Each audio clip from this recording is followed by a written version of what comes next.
अस्सलाम वालेकुम, मेरा नाम अयाज है और मैं आपकी कंप्यूटर साइंस क्लास 10th का टीचर हूँ।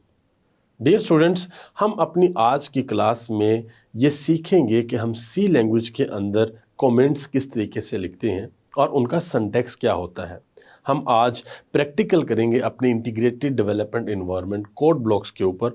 वहाँ पर जाएंगे, सी लैंग्वेज के अंदर एक प्रोग्राम लिखेंगे और देखेंगे कि हम प्रोग्राम के अंदर कमेंट्स किस तरीके से लिखते हैं। हम सीखेंगे कि हम सिंगल लाइन कमेंट्स कैसे लिखते हैं और डबल लाइन कमेंट्स कैसे लिखते हैं। सो आइए अपनी कंप्यूटर स्क्रीन पे चलते हैं और आज की क्लास शुरू करते हैं। तो आज हम क्या करेंगे, आज हम जो हमारा इंटीग्रेटेड डेवलपमेंट एनवायरनमेंट है कोड ब्लॉक्स, इसको हम ओपन करेंगे और ओपन करके हम अपने टेक्स्ट एडिटर के अंदर एक प्रोग्राम लिखेंगे और फिर हम उसमें कमेंट्स भी शामिल करेंगे।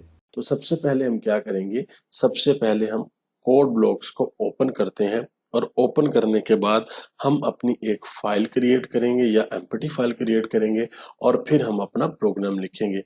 हम यहाँ पे फाइल में जाते हैं, फाइल में जाने के बाद हम न्यू पे आते हैं और न्यू के बाद हम क्या करते हैं, यहाँ पे फाइल पे क्लिक करते हैं। जैसे ही फाइल पे क्लिक किया तो आप देखिए हमारे पास ये ऑप्शंस आ गई हैं कि कौन सी लैंग्वेज में हमने प्रोग्राम करना है। यहाँ पे सी और गो के बटन पे क्लिक करें और यहाँ से फिर इन दोनों में से सी प्लस प्लस और सी में से हमने सी लैंग्वेज को सिलेक्ट करना है, नेक्स्ट पे क्लिक करना है और यहाँ पे फिर हमने क्या करना है, अपनी फाइल का नाम देना है। तो फाइल का नाम हम देते हैं कमेंट्स _in_c_। यहाँ पे एक बात याद रखिएगा कि जब भी आप प्रोग्रामिंग करते हैं तो प्रोग्राम करते वक्त यानी कि कोड लिखते वक्त या फिर जब आप अपनी फाइल जो है उसको सेव करते हैं तो आप उसका जो नाम रखते हैं, इसको हम इंग्लिश में नेमिंग कन्वेंशन कहते हैं कि आपने अपनी नेमिंग कैसे रखनी है। तो जो नाम होता है आपका, वो आपने इस तरीके से रखना होता है कि जब आपके पास बहुत ज़्यादा फाइलें हों जिसमें आपने कोड किया होता है, तो मिसाल के तौर पे आपके पास 20 फाइलें हैं, तो आपने इस तरीके से अपनी फाइलों का नाम रखना होता है कि फाइल का नाम पढ़ के आपको पता चल जाए कि इस फाइल के अंदर मैंने कौन सा कोड रखा हुआ है। अब हम अगर इस फाइल का नाम रखते हैं comments_in_c_language, ये अंडरस्कोर मैंने वैसे ही लगाया, आप यहाँ पे अंडरस्कोर ना भी लगाएं तो कोई मसला नहीं है, लेकिन ये अच्छा होता है कि आप इस तरीके से अंडरस्कोर यहाँ पे लगा लें। अगर मैं ये फाइल क्रिएट करता हूँ और मैं 10 दिन बाद भी अगर अपना कोई फोल्डर ओपन करता हूँ जिसमें मैंने इस फाइल को सेव किया हुआ है, तो मुझे इस फाइल को देखते साथ ही पता चल जाएगा कि ये मेरी वो वाली फाइल है जिसमें मैंने कमेंट्स के बारे में कोड किया हुआ है कि सी लैंग्वेज के अंदर कमेंट्स क्या होते हैं। तो आपने भी कोशिश करनी है कि जब आपने प्रोग्रामिंग करनी है, प्रोग्राम लिखना है, तो अपनी फाइल का जो नाम रखना है वो इस तरीके से रखना है कि आपको पता चल जाए कि मेरी इस फाइल के अंदर कौन सा मैंने कोड किया हुआ है। अब हम यहाँ पे ये जो 3 आपको डॉट नजर आ रहे हैं, नुक्ते नजर आ रहे हैं, इस पे क्लिक करेंगे और अपना ये फोल्डर है यहाँ पे इसको सेव कर देंगे। यानी कि हमने पाथ बता दिया, एड्रेस बता दिया कि कहाँ पे इसको सेव करना है। फिर हम फिनिश पे क्लिक करेंगे और ये हमारे पास टेक्स्ट एडिटर ओपन हो गया। अब यहाँ पे हम क्या करेंगे, आपको याद होगा हमने अपनी एक पिछली क्लास में ये सीखा था कि हम सी लैंग्वेज के अंदर प्रोग्राम किस तरीके से लिखते हैं और हमने एक पहला प्रोग्राम अपना सी लैंग्वेज का लिखा था। आज हम क्या करेंगे, आज हम दोबारा सी लैंग्वेज के अंदर प्रोग्राम लिखेंगे, लेकिन प्रोग्राम लिखने के बाद आज हम ये भी सीखेंगे कि सी लैंग्वेज के अंदर जब हम प्रोग्राम लिखते हैं तो प्रोग्राम लिखने के बाद उसमें कमेंट्स किस तरीके से हम शामिल करते हैं अपने प्रोग्राम में। और फिर हम ये भी देखेंगे कि जो हमारी कमेंट्स की 2 इकसाम थी, एक सिंगल लाइन कमेंट्स थे यानी कि एक ही लाइन के अंदर आता है और फिर डबल लाइन कमेंट्स थे जो कि 2 लाइनों में आते हैं। तो सबसे पहले हम क्या करेंगे, अपना प्रोग्राम लिखेंगे और प्रोग्राम लिखने के लिए जैसे कि आपको पता है, सबसे पहले हम लिखेंगे हैश इंक्लूड, ये हम यहाँ पे ये अलामतें लगाएंगे, ये मखसूस अलामत होती है जिसको हम सिंबल्स कहते हैं। और फिर हम यहाँ पे क्या करेंगे, हम यहाँ पे उस फाइल का नाम लिखेंगे जो हमने हेड के अंदर शामिल करनी है। और फिर इसके बाद हम क्या करेंगे, मेन का फंक्शन लिखेंगे।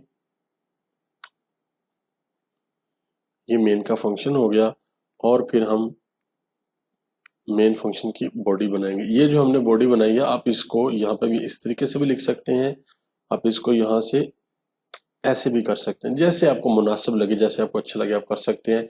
इस तरीके से भी कोई फर्क नहीं पड़ता, ऐसे भी कोई मसला नहीं है, आप इनको दोनों तरह से लिख सकते हैं। लेकिन अच्छी बात है कि आप इसको इस तरीके से लिखें तो आपको पता चले आपकी बॉडी यहाँ से शुरू हो रही है और यहाँ पे खत्म हो रही है।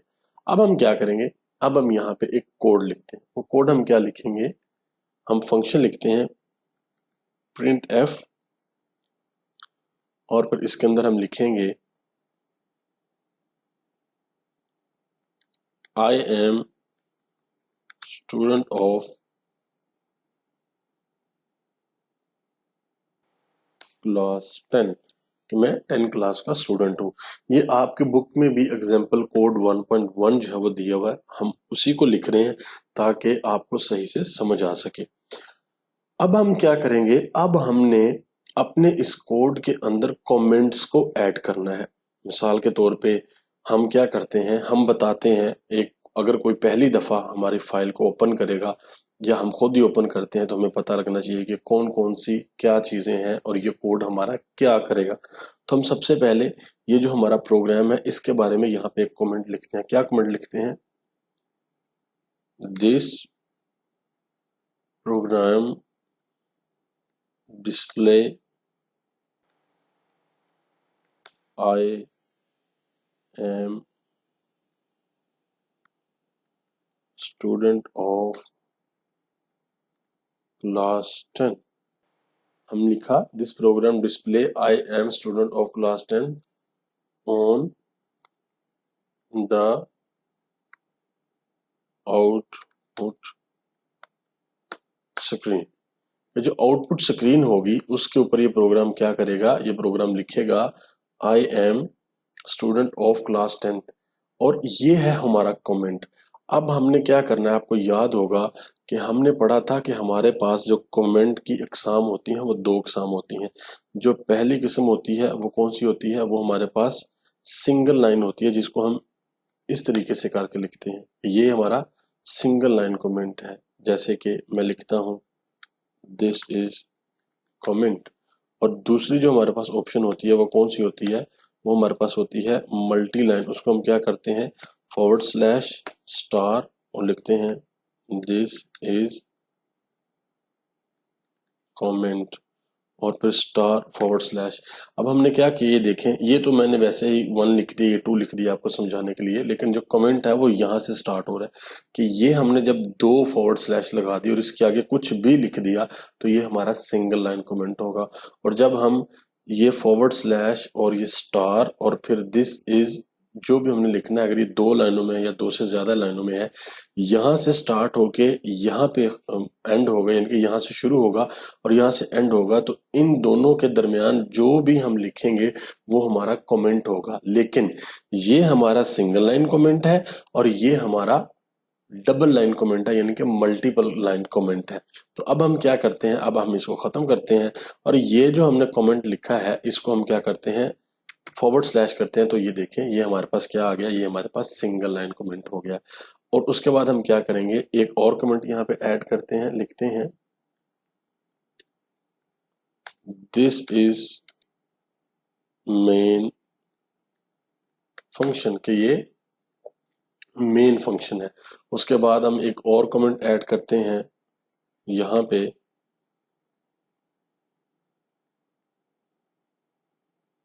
बॉडी ऑफ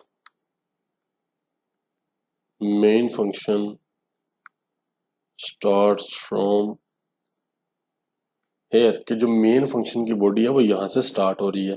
हमने सिर्फ कमेंट दे दिया ताकि पता लग जाए कि मेन फंक्शन की बॉडी यहाँ से स्टार्ट हो रही है। इस कमेंट का कोड से कोई लेना देना नहीं है, यानी कि ये कोड को अफेक्ट नहीं करेगा, कोड में किसी किस्म की तब्दीली इसकी वजह से नहीं आएगी। बस हमारी आसानी के लिए कि हमें पता लग जाए कि ये क्या है। और यहाँ पे हम लिखेंगे बॉडी ऑफ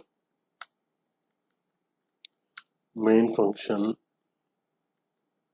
एंड है। डियर स्टूडेंट्स, एक यहाँ पे बहुत अहम बात ये है, अब हमने जितने भी यहाँ पे कमेंट लिखे हैं ये सारे के सारे सिंगल लाइन कमेंट है। ये कमेंट भी सिंगल लाइन है, ये भी सिंगल लाइन है, ये भी सिंगल लाइन है और ये भी सिंगल लाइन है।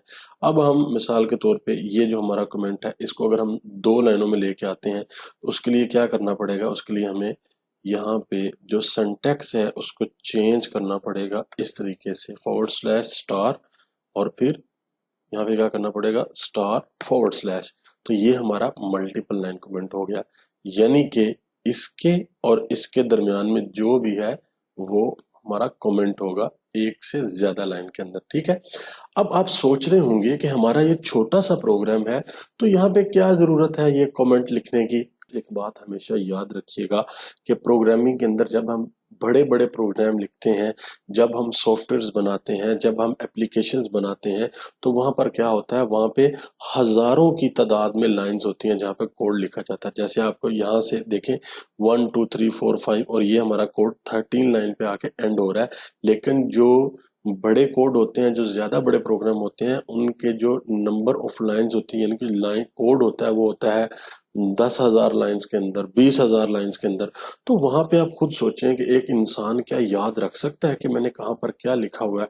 तो वहां पे फिर हम क्या करते हैं, हम इस तरीके से मिसाल के तौर पे कि ये हमारा कोड यहाँ से लेके यहाँ तक ये हमारा कोड क्या कर रहा है, ये हमें शो करवाएगा क्या, आई am student of class 10th।